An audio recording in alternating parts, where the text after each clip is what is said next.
SpaceX's Gwen Shotwell has revealed the future of Starlink, and it's so disruptive that if I was a telecom provider, I would be losing sleep every single night. Let's take a look.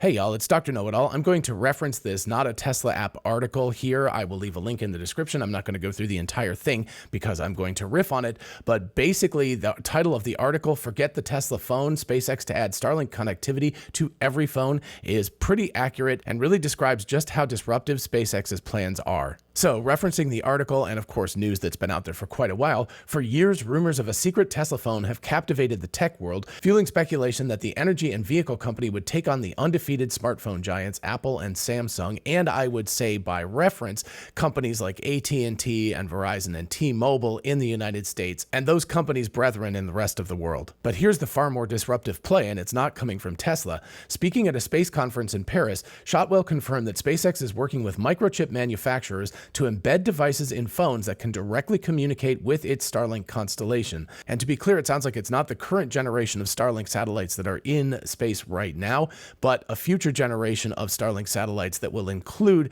extra circuitry to be able to communicate directly with cell phones. So this strategy moves from competing with these hardware manufacturers, Apple, Samsung, a bunch of Chinese companies, etc., to a sort of embrace and extinguish strategy that works with and against telecom companies at the same time. And since everybody loves their telecom companies so much, I mean, I absolutely love Verizon. Complete sarcasm right there. And the same thing has been true for AT&T as well. I used to actually like T-Mobile pretty well, but we had to move for family reasons to Verizon.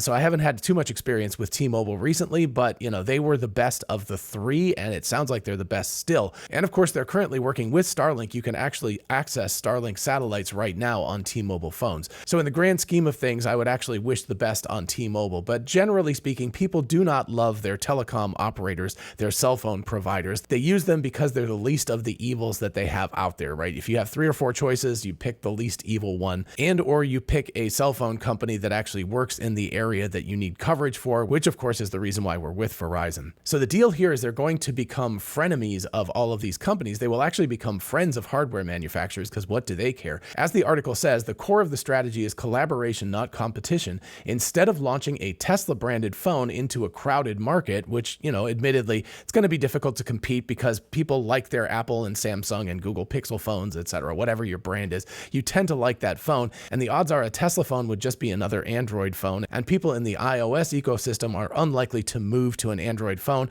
And folks that like their Google Pixel are going to be like, well, this is an untested and untried phone. So it would have a market, but it would be relatively niche. Instead, as it said, SpaceX is going directly to the source. Quote, "We're working with chip manufacturers to get the proper chips in phones," Shotwell said during the conference. So of course, what that means is putting some extra little chips in every iPhone, every Samsung phone, every Google Pixel phone, every probably Chinese phone as well, although they're a big wrinkle in all of this, but at least for global distribution, if not for home use, because of course China does not particularly like people using Starlink in China. In fact, I think it's completely outlawed there. So the likelihood that people would be able to access this in China would be about nil, but Chinese manufacturers that built phones for export could still export those phones with the chips in them. So of course we started to see this coming a little while ago when SpaceX announced a $17 billion deal. That's a big deal to acquire wireless spectrum from EchoStar Corporation. In other words, they're taking a piece of the radio frequency spectrum that EchoStar had, and soon SpaceX will own that radio frequency spectrum, which means that they now have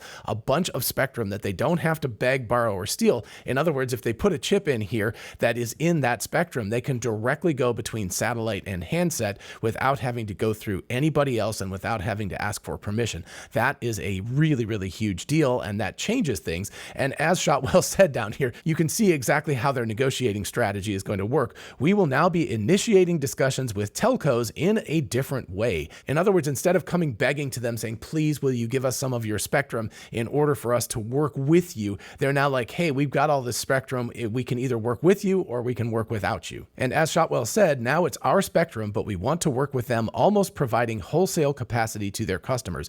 The implied threat here, of course, is if you don't work with us, we will just go to somebody else and or work completely on our own, and you're pretty much left out. So technically speaking, of course, SpaceX could develop their own phone and or have a phone built by Samsung or a Chinese company or whomever. They could have a phone that's dedicated to this new spectrum, and it could work without any telecom operators, but the technical difficulties of that are going to be very, very high. They have to put new chips into their Starlink satellites, which are not going to go into orbit until about 2 years from now, late 2026, sometime into 2027. So they have to wait for that. They don't currently have the capacity built in. But even more importantly, trying to beam signal from a satellite in space to a tiny little thing this big. And remember, the antenna is only going around the outside of this thing. It's not the entire face of it. If you look at even a Starlink Mini, it's the size of an iPad, a large iPad, and the entire face of it is the phased array antenna that's actually interacting with the satellites. And even then, you've got issues with pointing and stuff. If it's facing straight up or pointing a weird way or something, you get less than stellar reception. And of course, people like to use their phones like this. They like to use their phones like this. They use them in all sorts of angles. They're not going to sit there and hold it up at a weird angle like that all the time. So trying to create a technology that would work on its own entirely is probably a non-starter. It would be very, very difficult. They would probably get some service in, but it would be like a text message every 30 seconds or something, right? You would have a very long laggy thing. You're not going to download any YouTube videos onto your phone and so forth. So people are not going to probably want to use a phone that is only based on this spectrum. But what SpaceX can do is exactly what Shotwell said. They can provide this extra bandwidth as kind of a backfill. So let's say you're in an area like out in the woods or something like that, or even our house. Our house gets really bad cell phone reception, only like 1 bar. So if I'm in the neighborhood walking the dogs or something, sometimes like if I'm listening to a YouTube video or a podcast, it will cut out and have to rebuffer because my cell phone coverage is pretty poor here. So this would be the place where Starlink could actually come in, assuming that it will work in your hand at some weird angle or if it's in your pocket. And again, that's a big if, because we're talking about something hundreds of miles away, up in the sky, trying to beam down through your pocket to really, really small antennas and then back and forth, things like that. So, assuming that this technology actually works.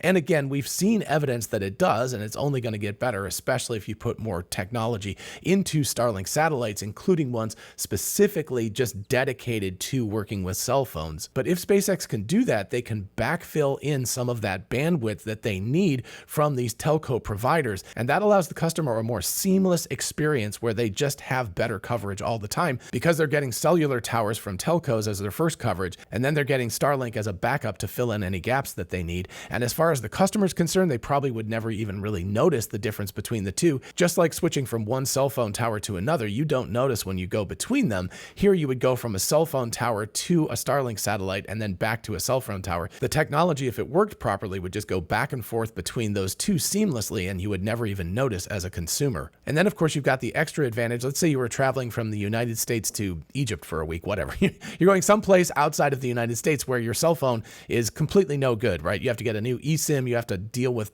international travel plans, things like that. If you had this SpaceX thing, you would get at least basic coverage everywhere because of course Starlink is global, it's everywhere. So you would be able to use that service in another country without having to deal with all of the eSIM problems or paying outrageous fees to your telco company to enable global roaming for a month or something along those lines. So those would be a big advantage too. That global travel would be much more seamless because you wouldn't have to worry about that.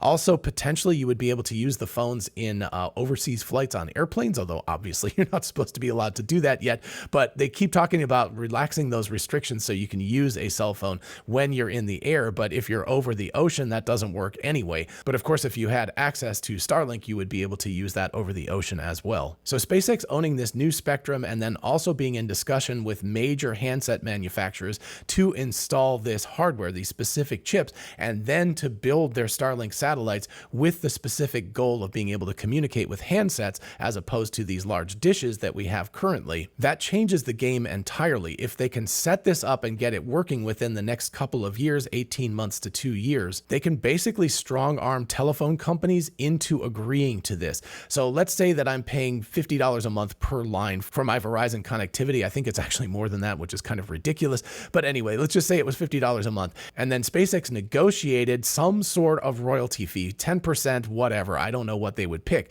but let's say they got 10%. That means $5 of the $50 line fee that I'm paying for every single month would go to SpaceX and Starlink instead of the original telco company. Now, probably what they would do is they would make it some sort of premium service. They would charge an extra $7.50, so they would make even more money. But then SpaceX and Starlink would actually make a bunch of money as well. And people are probably generally going to do that because they're going to see the advantage of being able to have access to service everywhere instead of having dead zones when they're traveling, or just because generally they live in a place that's not a fantastic cell phone coverage area. The long term is that as SpaceX creates better and better Starlink satellites and these chips mature from generation 1 in an iPhone or Samsung Galaxy or whatever to generation 2, 3, 4. So let's talk about like 2030, early 2030, something like that. As they do that, they may be able to wean themselves completely off of telephone companies entirely. They may be able to go out completely on their own and just work with the hardware manufacturers, in other words, with Apple or whomever, to build very robust chips and antennae into the phones